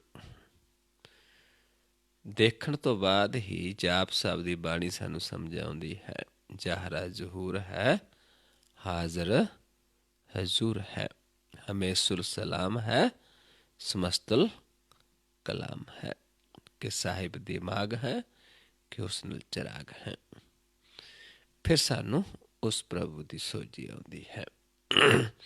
ਫਿਰ ਆਪਾਂ ਉਸ ਨੂੰ ਨੇੜੇ ਦੇਖਦੇ ਹਾਂ। ਉਸ ਵਾਸਤੇ ਇੱਕ ਵਾਰੀ ਸੰਗਤ ਦੇ ਵਿੱਚ ਇੱਕ ਗਿਆਨ ਦਾ ਕਿਣਕਾ ਲੈਣਾ ਪੈਂਦਾ ਹੈ, ਇੱਕ ਜੁਗਤ ਲੈਣੀ ਪੈਂਦੀ, ਗੁਰ ਲੈਣਾ ਪੈਂਦਾ ਹੈ। ਉਸ ਨੂੰ ਕਮਾ ਕੇ, ਉਸ ਨੂੰ ਮਨ ਵਿੱਚ ਵਸਾ ਕੇ, ਅਤੇ ਉਸ ਮਾਲਕ ਦੇ ਆਪਾਂ ਸਨਮੁਖ ਹੋ ਜਾਂਦੇ ਹਾਂ। ਆਪਾਂ ਉਸ ਦੇ ਸਨਮੁਖ ਰਹਿੰਦੇ ਹਾਂ ਕਦੋਂ ਤੱਕ? ਜਦੋਂ ਤੱਕ ਅਸੀਂ ਗੁਰ ਤੋਂ ਬਿਨਾਂ ਹੋਰ ਕਿਸੇ ਚੀਜ਼ ਨੂੰ ਨਹੀਂ ਮੰਨਦੇ। ਬਸ ਗੁਰ ਨੂੰ ਮਨ 'ਚ ਵਸਾ ਲਿਆ ਅਤੇ ਆਪਾਂ ਮਾਲਕ ਦੇ ਸਨਮੁਖ ਹਾਂ। ਅਤੇ ਸਨਮੁਖ ਤੋਂ ਕਦੋਂ ਸਾਨੂੰ ਆਪਣੇ ਕਰਮ ਵਿੱਚ ਲਾ ਦੇਵੇ, ਅੱਗੇ ਜੋੜਨ ਦੀ ਡਿਊਟੀ ਲਾ ਦੇਵੇ, ਅਤੇ ਉਸ ਦੀ ਮਰਜ਼ੀ ਹੈ। ਲੇਕਿਨ ਆਪਾਂ ਸਨਮੁਖ ਹੋਣਾ ਹੈ ਗੁਰ ਦੇ ਗਿਆਨ ਦੁਆਰਾ, ਜਿਸ ਨੂੰ ਆਪਾਂ ਆਨੰਦ ਸਾਹਿਬ ਦੀ ਬਾਣੀ ਦੇ ਵਿੱਚ ਪੜ੍ਹਦੇ ਹਾਂ।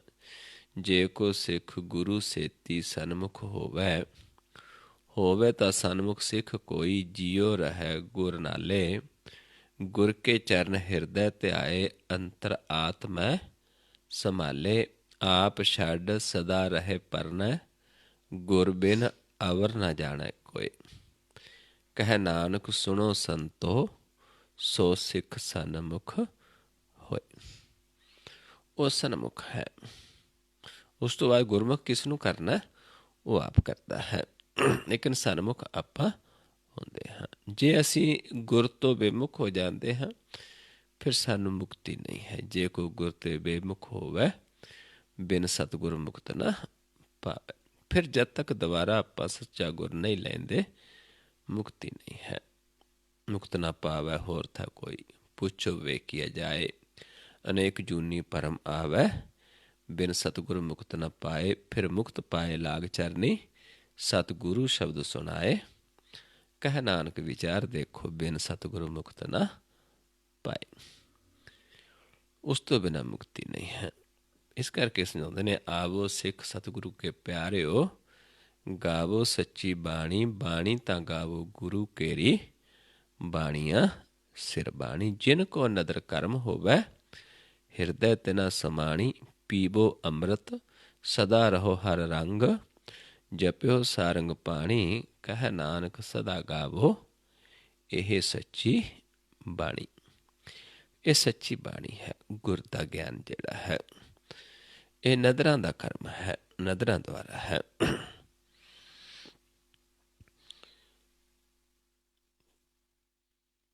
ਸੋ ਆਓ ਹੁਣ ਆਪਾਂ ਨਾਲ ਅਭਿਆਸ ਕਰੀਏ, ਕਿਉਂਕਿ ਧਿਆਉਣਾ ਆਪਣੇ ਵਾਸਤੇ ਬਹੁਤ ਜ਼ਰੂਰੀ ਹੈ।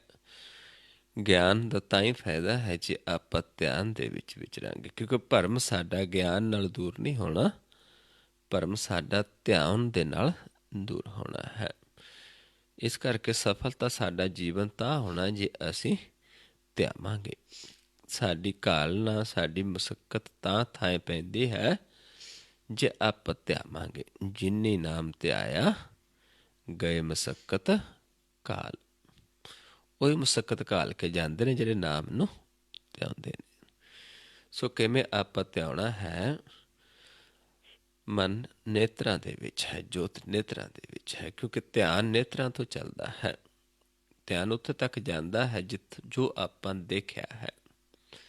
ਜਿੱਥੇ ਆਪਾਂ ਘੁੰਮੇ ਹਾਂ ਸੰਸਾਰ ਦੇ ਵਿੱਚ, ਜੋ ਦੇਖਿਆ ਹੈ ਉੱਥੇ ਤੱਕ ਸਾਡਾ ਧਿਆਨ ਜਾ ਸਕਦਾ ਹੈ। ਆਪਾਂ ਇੱਥੇ ਬੈਠੇ, ਘਰ ਬੈਠੇ ਆਪਾਂ ਧਿਆਨ ਦੁਆਰਾ ਉੱਥੇ ਤੱਕ ਜਾ ਸਕਦੇ ਜਿੱਥੇ ਤੱਕ ਆਪਾਂ ਗਏ ਹਾਂ, ਦੇਖਿਆ ਹੈ। ਜਿਸ ਬੰਦੇ ਨੂੰ ਦੇਖਿਆ ਹੈ, ਜਿਸ ਦੀ ਸ਼ਕਲ ਦੇਖੀ ਹੈ, ਉੱਥੇ ਸਾਡਾ ਧਿਆਨ ਚਲੇ ਜਾਂਦਾ। ਜੋ ਨਹੀਂ ਦੇਖਿਆ ਉੱਥੇ ਧਿਆਨ ਨਹੀਂ ਜਾਂਦਾ। ਲੇਕਿਨ ਜਾਂਦਾ ਕਿੱਥੋਂ ਹੈ? ਨੇਤਰਾਂ ਦੁਆਰਾ। ਹੁਣ ਇੱਥੇ ਆਪਾਂ ਉੱਥੇ ਧਿਆਨ ਲਾਉਣਾ ਹੈ ਜਿੱਥੇ ਪ੍ਰਭੂ ਵਸਦਾ ਹੈ, ਨਿਰੰਕਾਰ। ਉਸ ਨੂੰ ਧਿਆਉਣਾ ਹੈ। ਉਹ ਸਾਡੇ ਨੇੜੇ ਹੈ, ਲੇਕਿਨ ਅਸੀਂ ਉਸ ਨੂੰ ਧਿਆਉਣ ਦਾ ਤਰੀਕਾ ਨਹੀਂ ਸਿੱਖਿਆ, ਨੇੜੇ ਦੇਖਣ ਦਾ ਤਰੀਕਾ ਨਹੀਂ ਸਿੱਖਿਆ। ਇਸ ਕਰਕੇ ਅਸੀਂ ਉਸ ਨੂੰ ਦੂਰ ਸਮਝਦੇ ਹਾਂ। ਪਰ ਜਦੋਂ ਅਸੀਂ ਇੱਕ ਕਿਣਕਾ ਲੈ ਕੇ ਮਨ 'ਚ ਵਸਾ ਕੇ ਕਮਾਉਣਾ ਸ਼ੁਰੂ ਕਰ ਦਈਏ ਤੇ ਫਿਰ ਆਪਾਂ ਉਸ ਨੂੰ ਹਜ਼ੂਰ ਦੇਖ ਲਵਾਂਗੇ। ਜਦ ਤੱਕ ਭਰਮ 'ਚ ਹੈ, ਮੋਹ ਦੇ ਵਿੱਚ ਜੀ ਫਸਿਆ ਹੈ, ਉਨੀ ਦੇਰ ਉਸ ਨੂੰ ਦੂਰ ਸਮਝਦਾ ਹੈ। ਜਿਵੇਂ ਇੱਥੇ ਆਪਾਂ ਵਿਚਾਰਿਆ ਹੈ, ਮੋਹ ਮੋਹਿਆ ਜਾਣੇ ਦੂਰ ਹੈ, ਕਹੋ ਨਾਨਕ ਸਦਾ ਹਦੂਰ ਹੈ। ਲੇਕਿਨ ਹੈ ਹਦੂਰ। ਕਿਵੇਂ ਕਰਨਾ ਹੈ? ਆਪਾਂ ਦੋਨਾਂ ਨੇਤਰਾਂ ਨੂੰ ਇਸ ਪੁਆਇੰਟ 'ਤੇ, ਕਿਉਂਕਿ ਆਪਣਾ ਜਿਹੜਾ ਹੁਣ ਆਪਾਂ ਚੱਲਦੇ, ਆਪਾਂ ਇੱਦਾਂ ਚੱਲਦਾ ਧਿਆਨ ਸਿੱਧਾ। ਆਪਣਾ ਰਸਤਾ ਜਿਹੜਾ ਭੁੱਲ ਗਏ ਉਹ ਸੀ ਇੱਧਰ ਨੂੰ, ਪਾਉਣ ਨੂੰ, ਸਮ ਕਰਨਾ। ਜਿੱਥੇ ਆਪਾਂ ਰੋਜ਼ ਆਉਂਦੇ ਹਾਂ, ਰੋਜ਼ ਜਾਂਦੇ ਹਾਂ, ਇਸ ਪੁਆਇੰਟ 'ਤੇ ਦੋਨਾਂ ਨੇਤਰਾਂ ਨੂੰ ਸਮ ਕਰਨਾ, ਕਿਉਂਕਿ ਇੱਥੇ ਰਸਤਾ ਬੜਾ ਛੋਟਾ ਹੈ ਜਿੱਥੇ ਆਪਾਂ ਪ੍ਰਵੇਸ਼ ਕਰਨਾ ਹੈ। ਸਿੱਧਾ ਆਏਗਾ ਨਹੀਂ ਪ੍ਰਵੇਸ਼ ਕਰੇਗਾ। ਜਿਵੇਂ ਆਪਾਂ ਕਿਸੇ ਲੰਘਣਾ ਹੋਵੇ ਤਾਂ ਆਪਣੀ ਦ੍ਰਿਸ਼ਟੀ ਨੂੰ ਸਮ ਕਰਕੇ ਇੱਕ ਛੋਟੇ ਰਸਤੇ 'ਚ ਲੰਘਣਾ ਹੈ, ਜਿਸ ਨੂੰ ਬਾਬਾ ਕਬੀਰ ਦੱਸਦੇ ਬਹੁਤ ਸੰਕੜਾ ਹੋਇਆ, ਰਾਈ ਦੇ 10ਵੇਂ ਹਿੱਸੇ ਦਾ ਹੋ ਗਿਆ ਹੈ। ਪਰ ਜੇ ਆਪਾਂ ਗੁਰ ਲੈ ਲਾਂਗੇ ਫਿਰ ਉਹ ਰਸਤਾ ਸਾਡਾ ਸੌਖਾ ਕਰ ਦੇਗਾ। ਫਿਰ ਆਪਾਂ ਬਹੁਤ ਸੌਖੇ ਲੰਘ ਜਾਂਗੇ ਇਸ ਰਸਤੇ 'ਚ। ਬਾਬਾ ਕਬੀਰ ਜੀ ਸਮਝਾਉਂਦੇ ਨੇ, ਮੁਕਤ ਕਬੀਰ ਮੁਕਤ ਦੁਆਰਾ ਸੌਂਕੜਾ ਰਾਈ 10ਵੇਂ ਪਾਏ, ਮਨ ਤੋਂ ਮੈਗਲ ਹੋਏ ਰਿਹਾ ਨਿਕਸਿਆ ਕਿਉਂ ਕਰ ਜਾਏ। ਵੀ ਮਨ ਹਾਥੀ ਬਣਿਆ ਅਤੇ ਰਸਤਾ ਬਹੁਤ ਛੋਟਾ ਹੈ, ਸਰੋਂਦੇ ਦੇ ਵੀ 10ਵੇਂ ਹਿੱਸੇ ਦਾ, ਸਰੋਂ ਦੇ ਦਾਣੇ ਦੇ 10ਵੇਂ ਹਿੱਸੇ ਦਾ ਹੈ, ਅਤੇ ਮਨ ਹਾਥੀ ਬਣਿਆ ਹੈ, ਕਿਵੇਂ ਨਿਕਲੇਗਾ? ਅਤੇ ਅੱਗੇ ਫਿਰ ਹੱਲ ਵੀ ਦੱਸ ਦਿੱਤਾ, ਕਬੀਰ ਸਤਿਗੁਰ ਜੇ ਮਿਲੈ ਤੁਠਾ ਕਰੇ ਪਸਾਓ, ਮੁਕਤ ਦੁਆਰਾ ਮੁਕਲਾ ਸਹਿਜ ਆਵੋ ਜਾਓ। ਜੇ ਸਾਨੂੰ ਸੱਚਾ ਗੁਰ ਮਿਲ ਜਾਵੇ, ਐਸੇ ਜਨਾਂ ਦੁਆਰਾ ਜਿਨ੍ਹਾਂ ਦੀ ਰਸਨਾ ਤੋਂ ਬੋਲਦਾ ਹੈ, ਅਤੇ ਫਿਰ ਆਪਾਂ ਨੂੰ ਉਹ ਮੁਕਤ ਦੁਆਰਾ ਮੋਕਲਾ ਹੋ ਜਾਂਦਾ ਹੈ। ਫਿਰ ਆਪਾਂ ਸਹਿਜ ਜਾ ਸਕਦੇ ਹਾਂ, ਆ ਸਕਦੇ ਹਾਂ, ਸਾਡਾ ਆਵਣ ਜਾਵਣ ਹੋ ਜਾਂਦਾ ਹੈ। ਸੋ ਆਓ ਪਹਿਲਾਂ ਆਪਾਂ ਦੋਨਾਂ ਨੇਤਰਾਂ ਨੂੰ ਇਸ ਪੁਆਇੰਟ 'ਤੇ ਦੇਖਣਾ। ਇੱਥੇ ਦ੍ਰਿਸ਼ਟੀ ਨੂੰ ਫੋਕਸ ਕਰਕੇ ਦੇਖਣਾ ਹੈ। ਕੀ ਦੇਖਣਾ ਹੈ? ਆਪਣੇ ਆਪ ਨੂੰ ਪਰਖਣਾ ਹੈ ਕਿ ਮਨ ਸਾਡਾ ਇੱਕ ਦ੍ਰਿਸ਼ਟ ਹੈ ਜਾਂ ਦੋ ਦ੍ਰਿਸ਼ਟ ਹੈ। ਮਨ ਦੋ ਜੋਤਾਂ ਵਿੱਚ ਹੈ ਜਾਂ ਇੱਕ ਜੋਤ ਹੈ। ਇਸ ਨੂੰ ਆਪਾਂ ਇੱਥੇ ਪਰਖ ਸਕਦੇ। ਇੱਥੇ ਜਦੋਂ ਆਪਾਂ ਦ੍ਰਿਸ਼ਟੀ ਨੂੰ ਫੋਕਸ ਕਰਕੇ ਦੇਖਾਂਗੇ, ਆਪਾਂ ਦੇਖਣਾ ਵੀ ਨੱਕ ਦਿਸਦਾ ਜਾਂ ਨਹੀਂ। ਜੇ ਦਿਸਦਾ ਹੈ ਫਿਰ ਆਪਾਂ ਮਨ ਦੋ ਜੋਤਾਂ ਦੇ ਵਿੱਚ ਹੈ, ਜੇ ਨਹੀਂ ਦਿਸਦਾ ਇੱਕ ਜੋਤ ਹੈ, ਇੱਕ ਦ੍ਰਿਸ਼ਟ ਹੈ। ਜੇ ਦਿਸਦਾ ਹੈ ਫਿਰ ਆਪਾਂ ਥੋੜ੍ਹਾ ਹੋਰ ਆਪਣੇ ਆਪ ਨੂੰ ਸਮਝਣਾ ਹੈ ਕਿ ਕਿਸ ਪਾਸੇ ਤੋਂ ਦਿਸਦਾ ਹੈ। ਸੱਜੇ ਪਾਸੇ ਦਿਸਦਾ ਹੈ, ਖੱਬੇ ਜਾਂ ਵਿਚਾਲੇ। ਕਿਉਂਕਿ ਜੇ ਇਸ ਪਾਸੇ ਸੱਜੇ ਪਾਸੇ ਹੈ, ਤਮੋ ਗੁਣ ਹੈ, ਮਨ ਤਮੋ ਗੁਣੀ ਹੈ, ਸਾਡਾ ਧਿਆਨ ਤਮੋ ਗੁਣ 'ਚ ਜ਼ਿਆਦਾ ਹੈ, ਨਫ਼ਰਤ ਬੈਰ ਵਿਰੋਧ ਵਿੱਚ ਵਿਚਰਾਂਗੇ। ਜੇ ਇਸ ਪਾਸੇ ਜ਼ਿਆਦਾ ਦਿਸਦਾ ਇਸ ਪਾਸਿਓਂ, ਫਿਰ ਅਸੀਂ ਚਿੰਤਾਵਾਂ ਦੇ ਵਿੱਚ ਜ਼ਿਆਦਾ ਹਾਂ, ਆਸ਼ਾਵਾਂ ਦੇ ਵਿੱਚ ਫਸਿਆ ਹੈ ਮਨ। ਜੇ ਵਿਚਾਲੇ ਹੈ ਤੇ ਫਿਰ ਆਪਾਂ ਸਤੋ ਗੁਣ ਤੇ ਹਾਂ। ਜਿੱਥੇ ਜੀ ਪਾਠ ਪੂਜਾ ਕਰ ਲੈਂਦਾ ਹੈ, ਪੁੰਨ ਦਾਨ ਦੀ ਵਿਚਾਰ ਕਰ ਲੈਂਦਾ ਹੈ, ਜਿਸ ਨੂੰ ਆਪਾਂ ਸਮਾਜ ਸੇਵੀ ਵੀ ਕਹਿ ਦਿੰਦੇ ਹਾਂ, ਇੱਥੇ ਤੱਕ ਤ੍ਰੈ ਗੁਣ ਨੇ। ਲੇਕਿਨ ਇਹ ਮਾਇਆ ਹੈ ਸਾਰੀ। ਜਦੋਂ ਸਾਨੂੰ ਨਹੀਂ ਦਿਸਦਾ, ਇੱਕ ਦ੍ਰਿਸ਼ਟ ਹਾਂ, ਉਸ ਨੂੰ ਦੇਵ ਲੋਕ ਕਹਿ ਦਿੱਤਾ ਹੈ, ਦੇਵਤਾ ਅਵਸਥਾ। ਉਸ ਤੋਂ ਬਾਅਦ ਫਿਰ ਆਪਣਾ ਧਿਆਨ ਦਾ ਮਾਰਗ ਹੈ ਗੁਰ ਦੁਆਰਾ, ਗੁਰ ਦੇ ਗਿਆਨ ਦੁਆਰਾ। ਆਓ ਸਮਝੋ ਕਿਵੇਂ ਕਰਨਾ ਹੈ, ਫਿਰ ਆਪਾਂ ਉਵੇਂ ਕਰਾਂਗੇ।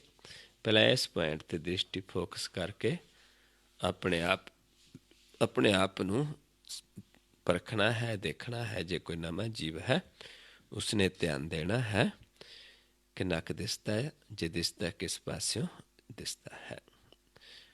ਇਹ ਤੋਂ ਫਿਰ ਮੈਂ ਆਵਾਜ਼ ਦੇਵਾਂਗਾ ਕਿ ਧਿਆਨ ਸਾਹਮਣੇ ਲੈ ਕੇ ਆਓ। ਇੱਥੋਂ ਆਪਾਂ ਸਾਹਮਣੇ ਦੇਖਣਾ ਹੈ।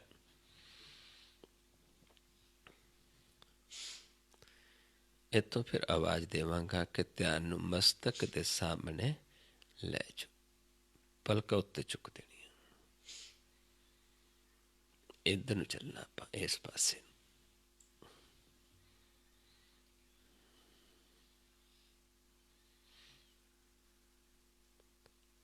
ਫਿਰ ਜਦੋਂ ਕਹਾਂਗਾ ਸਾਹਮਣੇ, ਫਿਰ ਸਾਹਮਣੇ ਲੈ ਆਉਣਾ ਧਿਆਨ। ਫਿਰ ਜਦੋਂ ਕਹਾਂਗਾ ਸਮ ਕਰਕੇ ਦੇਖੋ, ਫਿਰ ਇੱਥੇ ਦ੍ਰਿਸ਼ਟੀ ਨੂੰ ਫੋਕਸ ਕਰਕੇ ਆਪਾਂ ਦੇਖਣਾ ਹੈ। ਜੇ ਪਹਿਲਾਂ ਨੱਕ ਦਿਸਦਾ ਸੀ, ਫਿਰ ਦੇਖਣਾ ਕਿ ਦਿਸ ਨੂੰ ਹਟ ਗਿਆ।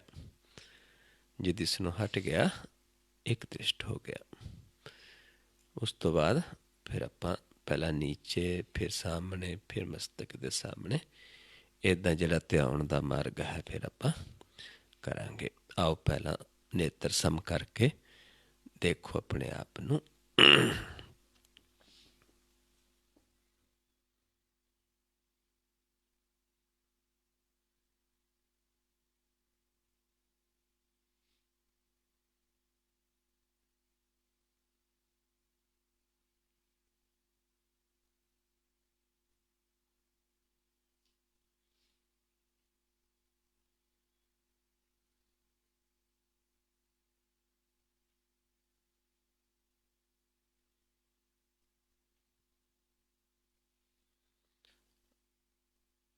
ਸਾਹਮਣੇ ਲੈ ਕੇ ਆਓ ਧਿਆਨ।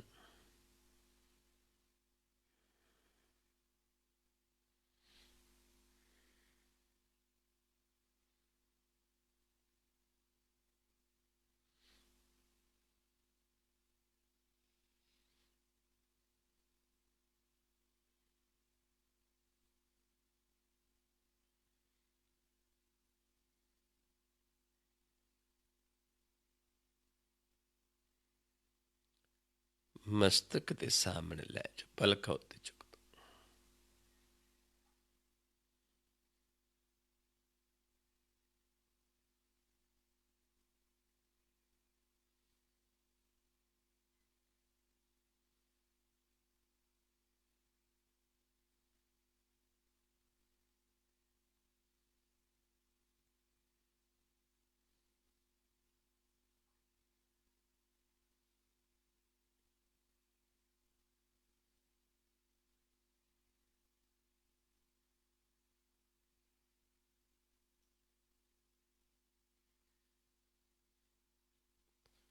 ਫਿਰ ਸਾਹਮਣੇ ਲੈ ਆਓ।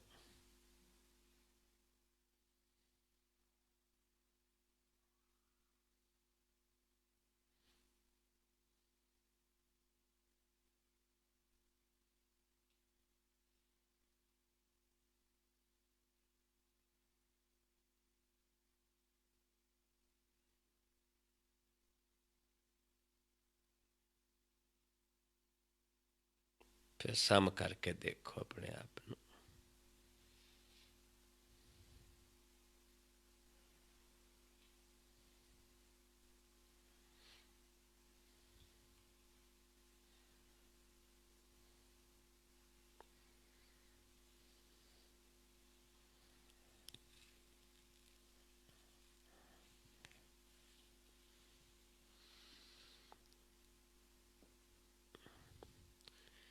ਜੇਕਰ ਕਿਸੇ ਨੂੰ ਪਹਿਲਾਂ ਨੱਕ ਦਿਸਦਾ ਸੀ, ਹੁਣ ਉਸਨੇ ਦੇਖਣਾ ਕਿ ਦਿਸ ਨੂੰ ਹਟ ਗਿਆ। ਜਾਂ ਇਸ ਪਾਸੇ ਖੱਬੇ ਪਾਸੇ ਇੱਕ ਹਲਕੀ ਪਰਛਾਈ ਦੀ ਤਰ੍ਹਾਂ ਨਜ਼ਰ ਆ ਸਕਦਾ ਹੈ, ਸਿਰਫ ਇਸ ਪਾਸੇ ਖੱਬੇ ਪਾਸੇ, ਕਿਉਂਕਿ ਇਸ ਪਾਸੇ ਧਿਆਨ ਆਉਣਾ, ਇਸ ਨੇਤਰ ਨੇ ਸਾਡੇ ਨੇ ਇਸ ਪਾਸੇ ਆਉਣਾ ਹੈ।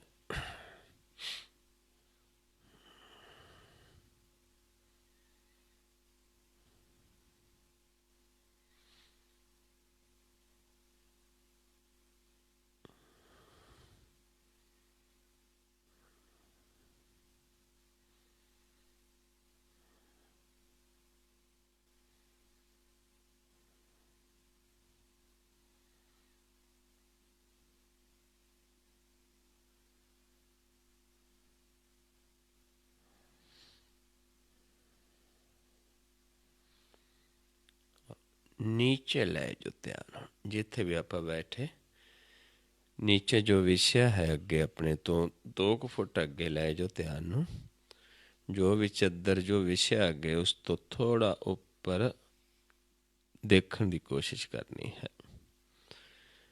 जोर नहीं लगाना, कोई पॉइंट नहीं देखना आप, पर जो कोई चद्दर विषय है उस तो 5-6 उंगल उत्ते आप देखना है, ढिला छड्ड के ध्यान।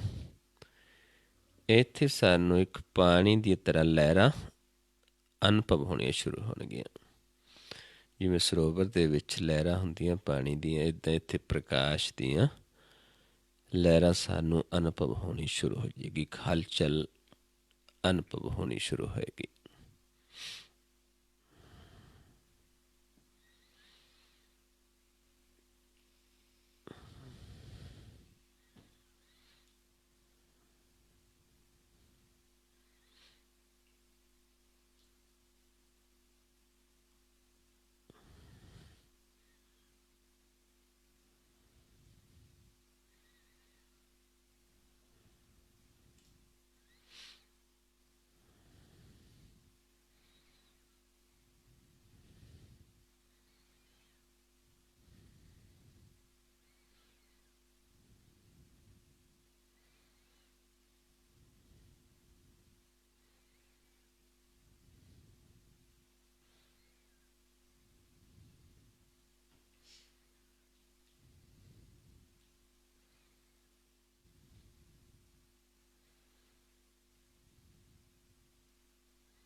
फिर सम करके अपने आप ਨੂੰ देखिए,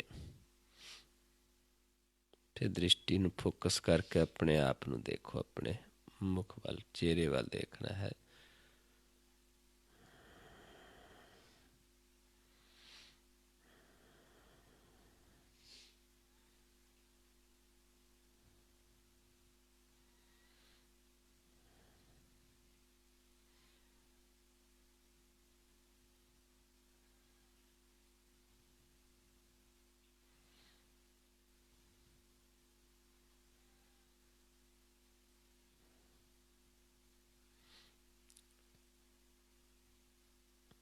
फिर नीचे ले जो ध्यान,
फिर सम करके देखो अपने आप ਨੂੰ।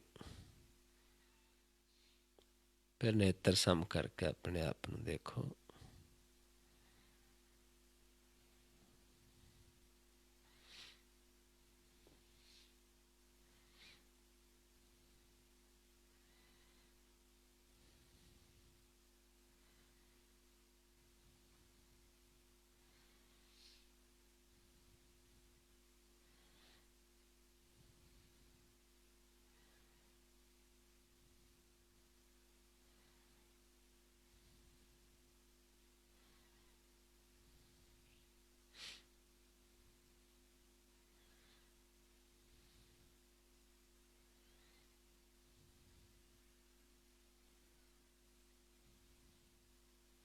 नीचे लै जाओ ध्यान।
सामने लेके आइए ध्यान। सामने ले।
ਮਸਤਕ ਦੇ ਸਾਹਮਣੇ ਲੈ ਜੋ, ਪਲਕਾਂ ਹੋਰ ਉੱਤੇ ਚੁੱਕ ਦੋ ਪੂਰੀਆਂ।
ਫਿਰ ਸਾਹਮਣੇ ਲੈ ਆਓ ਧਿਆਨ।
नीचे ले जाओ ध्यान।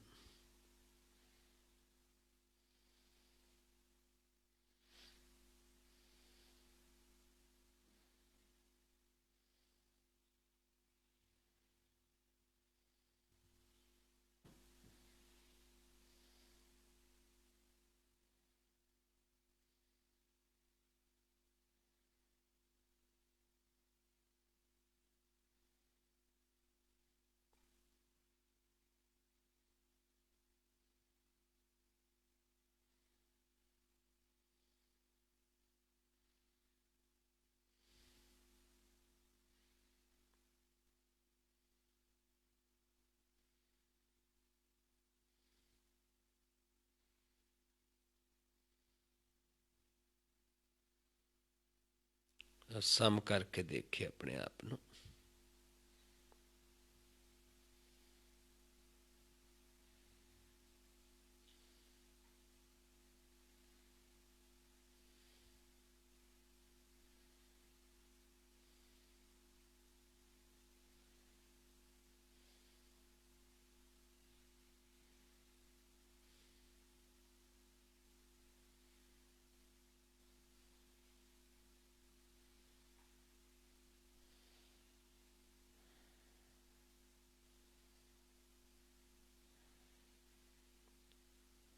ਵਾਹਿਗੁਰੂ ਜੀ ਕਾ ਖਾਲਸਾ, ਵਾਹਿਗੁਰੂ ਜੀ ਕੀ ਫਤਿਹ। ਸੋ ਗੁਰਮੁਖ ਪਿਆਰਿਓ, ਇਸ ਤਰੀਕੇ ਨਾਲ ਆਪਾਂ ਧਿਆਉਣਾ ਹੈ, ਨੇੜੇ ਦੇਖਣਾ ਹੈ। ਜਦ ਆਪਾਂ ਆਪ ਅਭਿਆਸ ਕਰਨਾ ਹੈ, ਆਪਾਂ 2 ਪੁਆਇੰਟ ਕਰਨੇ ਨੇ, ਇੱਕ ਇੱਥੇ ਤੇ ਇੱਕ ਨੀਚੇ। ਬਾਰ ਬਾਰ ਫਿਰ ਆਪਣੇ ਆਪ ਨੂੰ ਫਿਰ ਨੀਚੇ, ਤਾਂ ਕਿ ਸਾਨੂੰ ਆਪਣਾ ਮੁੱਖ ਪ੍ਰਕਾਸ਼ ਨਜ਼ਰ ਆਉਣ ਲੱਗ ਜਾਵੇ, ਆਪਣੇ ਪ੍ਰਕਾਸ਼ ਰੂਪ ਦੇ ਦਰਸ਼ਨ ਹੋਣ, ਅਤੇ ਆਪਣੇ ਰੂਪ ਨੂੰ ਪਹਿਚਾਣ ਕੇ ਆਪਾਂ ਜੋ ਹਰ ਥਾਂ ਪਰਮੇਸ਼ਰ ਵਸਦਾ ਹੈ ਉਸ ਨੂੰ ਆਪਾਂ ਪਹਿਚਾਣ ਲਵਾਂਗੇ, ਉਸ ਦੇ ਨਾਲ ਪਿਆਰ ਪਾਵਾਂਗੇ, ਉਸ ਨੂੰ ਆਪਣੇ ਮਨ 'ਚ ਵਸਾ ਲਾਂਗੇ ਅਤੇ ਉਹ ਸਾਨੂੰ ਆਪਣੇ ਵਿੱਚ ਵਸਾ ਲਵੇਗਾ। ਇਸ ਤਰੀਕੇ ਨਾਲ ਆਪਣਾ ਜਿਹੜਾ ਜੀਵਨ ਹੈ ਉਹ ਸਫਲ ਹੋਏਗਾ। ਸੋ ਇੰਨੀ ਕੁ ਵਿਚਾਰ ਕਰਦੇ ਹਾਂ, ਬਹੁਤ ਸਾਰੀਆਂ ਭੁੱਲਾਂ ਹੋ ਜਾਂਦੀਆਂ ਹਨ। ਆਪ ਸੰਗਤ ਸਤਿਗੁਰੂ ਜੀ ਬਖਸ਼ਣਯੋਗ ਹੋ, ਬਖਸ਼ ਲੈਣਾ ਜੀ।